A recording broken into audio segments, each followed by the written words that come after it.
Toll नाक्यावर तपासणी दरम्यान 98 लाखांची रोख रक्कम जप्त।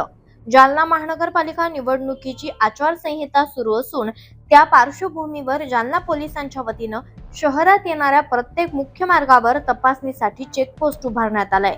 या पार्श्वभूमीवर जालना छत्रपती संभाजीनगर महामार्गावर चेकपोस्ट लावण्यात आली होती। काल दिनांक 9 जानेवारी 2026 रोजी सायंकाळी 5 वाजण्याच्या सुमारास चंदनजिरा पोलीस ठाण्याच्या चेकपोस्टवरील पथकानं एका संशयित वाहनाला थांबवून तपासणी केली। वाहनाची झडती घेतली असता त्यामध्ये 98 लाख रुपये रोख आढळून आले। यावेळी वाहन मालक आणि चालकाला या रकमेबाबत विचारणा केली असता त्यांनी आपण व्यापारी असल्याचं सांगत ही रक्कम व्यापारी व्यवसायासाठी असून कोणत्याही राजकीय पक्षाशी संबंधित नसल्याचा दावा केला। तसेच या रकमेबाबत आमच्याकडे पुरावे असल्याचंही त्यांनी पोलिसांना सांगितलं। मात्र निवडणूक आचारसंहिता लागू असल्यामुळे पोलिसांनी ही रक्कम ताब्यात घेतली।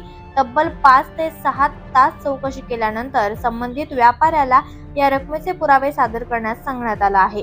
ही रक्कम पुढील तपासासाठी आयकर विभागाच्या ताब्यात देण्यात येणार असून पुढील कायदेशीर कारवाई सुरू करण्यात आली आहे। जप्त करण्यात आलेली ही रक्कम व्यापारी घनश्याम गर्ग यांची असल्याची माहिती चंदनजिरा पोलीस ठाण्याचे पोलीस निरीक्षक बाळासाहेब पवार यांनी दिली आहे।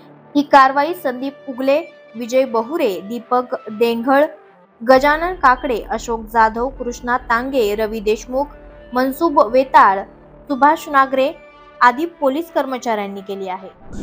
बरोबर आहे। काल दिनांक 9/1/2026 रोजी आमचे एसएसटी पथक पोलीस आणि इतर विभागाच्या कर्मचाऱ्यांची तपासणी चालू होती।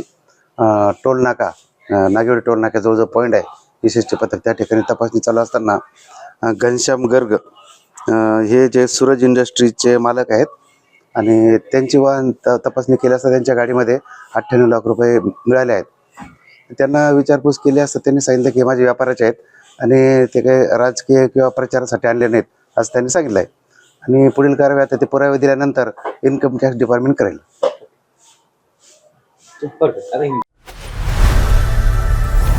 लोकनायक न्यूज